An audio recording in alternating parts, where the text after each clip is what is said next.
नमस्कार दोस्तों, स्वागत है आपका जुनून सिविल सर्विस में। हम लोग अपनी इकोनॉमी की स्ट्रैटेजी सीरीज देख रहे थे। तो हमने 4 पार्ट कर लिया है, ये 5th पार्ट है। तो होपफुली आपने सारे पार्ट्स देख लिए होंगे। नहीं देखा है तो आप डिस्क्रिप्शन में जाके देख सकते हैं या प्लेलिस्ट में जाके देख सकते हैं। सेकंड चीज़ मैं ये बोलना चाहता था कि हम लोग 67th अपनी प्रीलिम्स की प्रिपरेशन जल्दी नेक्स्ट मंडे से स्टार्ट करेंगे। तो वो आप अगर जुड़ना चाहते हैं तो उससे जुड़ सकते हैं। थर्ड चीज़ ये है कि टेलीग्राम ग्रुप में सारी चीज़ें अवेलेबल हैं। मैं बहुत सारी चीज़ें पोस्ट करता रहता हूँ क्योंकि सब चीज़ का वीडियो बनाना पॉसिबल नहीं है। तो अगर आप नहीं जुड़े हैं अभी तक तो वो टेलीग्राम ग्रुप में आप जुड़ लीजिए। सारी पीडीएफ वगैरह और अदर वीडियोस और पिक्स मैं उसमें डालता रहता हूँ और प्रीलिम्स के लिए भी अब मैं वहीं डालूंगा। और चीज़ ये है कि ये वीडियो बहुत सारे लोगों तक अभी तक नहीं पहुँच पाया है, तो अगर पॉसिबल हो तो अपने फ्रेंड्स के साथ भी जरूर शेयर करें। तो ये चीज़ मैं चाहूँगा अगर पॉसिबल हो पाए तो अपने अदर ग्रुप्स में और फ्रेंड्स के साथ इसको शेयर कीजिए। तो हम लोग जल्दी से आ जाते हैं अपनी आज की थीम पर, जो है गरीबी, पॉवर्टी। जैसा कि मैंने कल भी अपने वीडियो में बताया था कि ये एक पूरा थीम होता है, सारी चीज़ें कनेक्टेड हैं। जैसे हमने कल वीडियो में देखा था जनसंख्या, जनसांख्यिकीय, लाभांश, कौशल विकास, रोजगार, बेरोजगारी, गरीबी। तो ये सारे कॉन्सेप्ट्स लिंक्ड हैं। जैसा मैंने बताया कैसे वो सेक्टर्स के साथ कैसे होता है, जैसे एग्रीकल्चर, इंडस्ट्री, सर्विसेज, कैसे फिर वो ग्रोथ में आता है और कैसे हम लोग केक वाला कॉन्सेप्ट जैसे हमने अपने प्रीवियस वीडियो में देखा था। शॉर्ट में मैंने सारी चीज़ें आपको पहले समझा ही दी हैं, तो ये भी कॉन्सेप्ट आप समझ ही गए होंगे कि कैसे लिंक्ड है। क्योंकि सरकार का अल्टीमेट फोकस यही होता है, इंक्लूसिव ग्रोथ, सबका साथ सबका विकास, गरीबी रेखा से ऊपर लाना है। तो सारी चीज़ें जो हैं सरकार का फोकस होता है। तो होपफुली आपको ये मोटा मोटा कॉन्सेप्ट समझ में आ गया होगा। हम लोग जल्दी से आज भी अपने क्वेश्चंस देख लेते हैं। सोर्सेज मैंने बता ही दिया है, सर आपको वहां से मिल जाएगा। तो जब ये टॉपिक आता है इसके अंदर मोस्टली आपको क्या समझना है कि इतने सालों के बाद भी हमारी गरीबी क्यों नहीं हट पाई। पहले तो गरीबी है क्या, हम किसको गरीब बोलेंगे। तो आपको ये पहले पता होना चाहिए क्लैरिटी कि सरकार के अकॉर्डिंग गरीबी रेखा क्या है, जो पॉवर्टी लाइन जिसको हम बोलते हैं। इसके लिए कितनी कमिटीज बनी है, सब कमिटीज का रिकमेंडेशन क्या था कि किसको हम लोग गरीबी रेखा के नीचे मानेंगे, किसको ऊपर मानेंगे। पहले आपको ये तो पता होना चाहिए ना कि गरीब हम बोलेंगे किसको, क्योंकि सरकार में हर चीज जो होता है एक ऑब्जेक्टिव क्राइटेरिया पे होता है, कोई भी ऐसे ही रैंडमली चीजें नहीं हो जाती हैं। तो आपको पहले वो सारी कमिटीज का क्या रिकमेंडेशन है पॉवर्टी का, ये सारी चीजें पता होनी चाहिए। गरीबी हम इतनी सालों में क्यों नहीं खत्म कर पाए, इसके रीजंस आपको पता होना चाहिए। सरकार क्या कदम उठा रही है इन गरीबी से लड़ने के लिए, ये आपको पता होना चाहिए। और आपको जो है इसके अंदर सरकार को क्या चैलेंजेस फेस हो रहे हैं, ये भी आपको पता होना चाहिए। तो ये सारी चीजें जो है एक बेसिक कॉन्सेप्चुअल क्लैरिटी आपको होनी चाहिए, तभी जाके आप एग्जाम में अच्छे तरीके से इसको लिंक के तौर पे कनेक्ट कर पाएंगे। तभी आप सारे टॉपिक्स को भी लिंक कर पाएंगे। जितना भी टॉपिक मैंने लास्ट वीडियो में भी बताया था, मैंने आपको जो लिंकेज समझाया था, तो वो सारी चीजें आप तभी कर पाएंगे। तो जल्दी से हम लोग इसका क्वेश्चंस को भी देख लेते हैं। तो अगर हम देखें तो 5 क्वेश्चन आए हैं और लास्ट 8 सालों में 4 क्वेश्चन आए हुए हैं। हम देख सकते हैं ये बहुत इंपॉर्टेंट है, उसके 8 सालों में उतने क्वेश्चन नहीं पूछे गए थे, बट ये लास्ट 8 ईयर में है, तो अगेन इसका इंपॉर्टेंस बहुत हाई है। ये टॉपिक इंपॉर्टेंट है, तो आपको लिंकेज के साथ साथ सारे क्वेश्चन प्रिपेयर करके रखने चाहिए इस टॉपिक के। तो जल्दी से हम क्वेश्चन भी अब देख लेते हैं अपना। भारत में निर्धनता के आकलन की विवेचना कीजिए। निर्धनता के लिए उत्तरदायी कारकों की व्याख्या कीजिए। गरीबी दूर करने के लिए सरकार द्वारा कौन से कार्यक्रम चलाए जा रहे हैं। जैसा मैंने आपको बोला कि पहले आपको पॉवर्टी का एस्टिमेशन पता होना चाहिए कि क्या मानक है और कितने लोग गरीब हैं, वो एक एस्टिमेशन होना चाहिए। तो उसके लिए आपको पहले एक बेसिक पता होना चाहिए कि पॉवर्टी हम बोलेंगे किसको। तो वो थी पॉवर्टी क्यों हो रही है, क्या फैक्टर है गरीबी के लिए, क्यों चैलेंजेस हैं, सारी चीजें आपको पता होनी चाहिए। तो इजीली आप इन टॉपिक्स को टैकल कर लेंगे, आपको कोई दिक्कत नहीं आएगी। तो ये एक क्वेश्चन था जो आप पूछा गया था। के बाद क्वेश्चन है, how far do you agree the that the high density of population is the basic cause of poverty in India.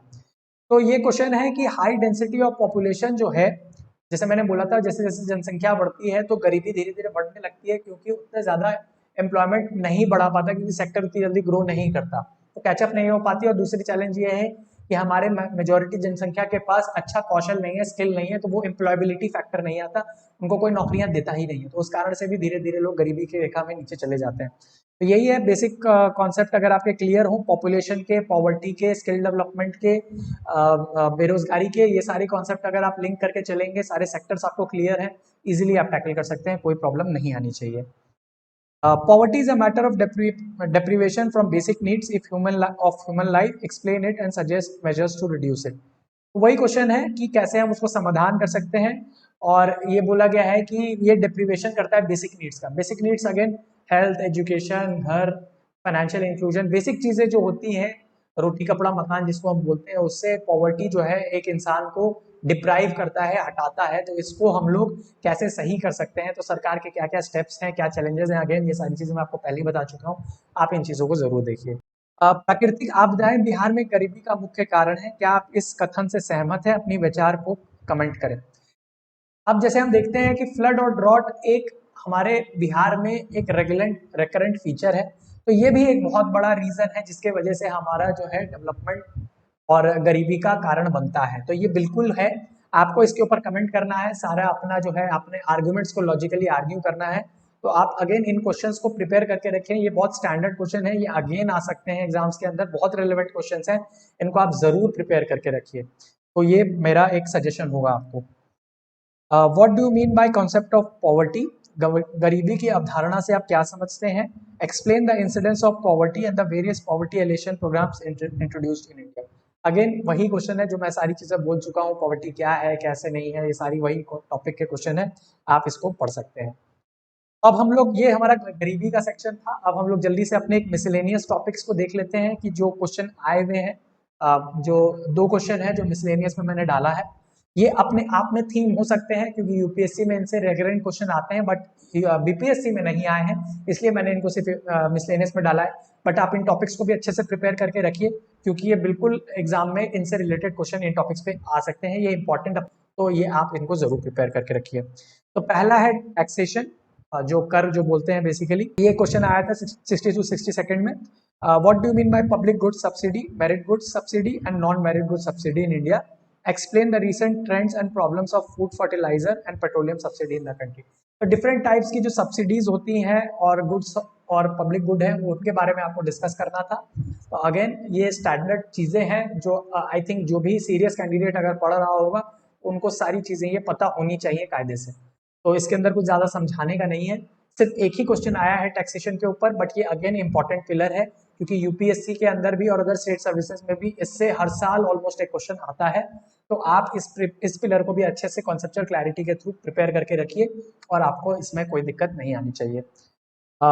Second है international, explain the role of WTO in the context of Indian economy. भारतीय अर्थव्यवस्था के संदर्भ में विश्व व्यापार संगठन की भूमिका की व्याख्या कीजिए। अगेन ये भी एक मिसलेनियस में मैंने डाला है, बट अगेन ये भी एक अपने आप में एक पिलर है, इस पे क्वेश्चंस आते रहते हैं इवन दो बीपीएससी में नहीं आए हैं। तो जितने भी हमारे टॉपिक हैं, वर्ल्ड बैंक, डब्ल्यूटीओ, इनका कॉन्सेप्ट आपको बेसिक क्लियर होना चाहिए, और जितना भी अदर टॉपिक भी हैं जैसे current account, convertibility, capital account, कैसे वो हमारा इंपोर्ट एक्सपोर्ट और जितनी भी हमारी जो सरकार का, क्योंकि अभी मेजर फोकस उधर ही है कि हम कैसे अपना एक्सपोर्ट बढ़ा सकते हैं ताकि हम उस चीज से अपनी जो है इकोनॉमी को ग्रो कर सके, तो ये हमारे सरकार का एकदम से फोकस है। तो ये अपने आप में इससे क्वेश्चन इस एरिया से आ सकते हैं, इवन दो ज्यादा क्वेश्चन अभी नहीं पूछे गए, बट ये रेलेवेंट है और आपके आगे भी इन टॉपिक्स पे क्वेश्चंस बिल्कुल आ सकते हैं बीपीएससी के अंदर, तो इनको आप जरूर प्रिपेयर करके रखिए। तो ये था हमारा 2 सेक्शन जो हमने कवर किया आज। अब हमारे 2-3 थीम बचे हैं जो कि है प्लानिंग, इंडस्ट्री और ज्योग्राफी का सेक्शन, जो कि हम जल्दी ही कवर कर लेंगे अपना। तो ये था हमारा पुराने इकोनॉमी का हमारा वो हो जाएगा, और जैसा मैंने बोला है 67 फिल्म्स की हम मंडे से स्टार्ट करेंगे, स्ट्रैटेजी में डालूंगा, उस पर मैं ऑलरेडी काम कर रहा हूँ, तो वो फिर हम लोग अपनी पूरा फोकस हमारा फिल्म्स पे होगा, और बिल्कुल हम ये कोशिश करेंगे कि हमारा जो भी हमारे साथ जुड़े वो फिल्म्स इस बार क्वालिफाई करे और फाइनल भी क्वालिफाई करे। यही हमारा एकमात्र लक्ष्य है कि रिजल्ट ओरिएंटेड पढ़ाई होनी चाहिए, कोई भी हम बस इसलिए ना पढ़े कि बस हम बस पढ़ रहे हैं और पीएचडी लेवल की नॉलेज हासिल कर रहे हैं बट फाइनली नहीं पता कि कहाँ जा रहे हैं, ये नहीं होना चाहिए। लेकिन उसका एकमात्र प्रीकंडीशन यही है कि 95% एफर्ट, मैं डायरेक्शन दिखा सकता हूँ बट एफर्ट आप ही को डालना पड़ेगा, आप ही का एफर्ट होगा 95%। अगर आपके अंदर वो जुनून नहीं है, जज्बा नहीं है, मेहनत करने की क्षमता नहीं है, तो ये सारी चीजें किसी काम की नहीं है, ये काम नहीं करेगा। तो ये चीज अगर आप करेंगे तो मेरा पूरा विश्वास है कि आप एक अटेम्प्ट में ये बीपीएससी एग्जाम क्वालिफाई कर जाएंगे, इसके अंदर ऐसा कुछ भी नहीं है जो नहीं किया जा सकता है।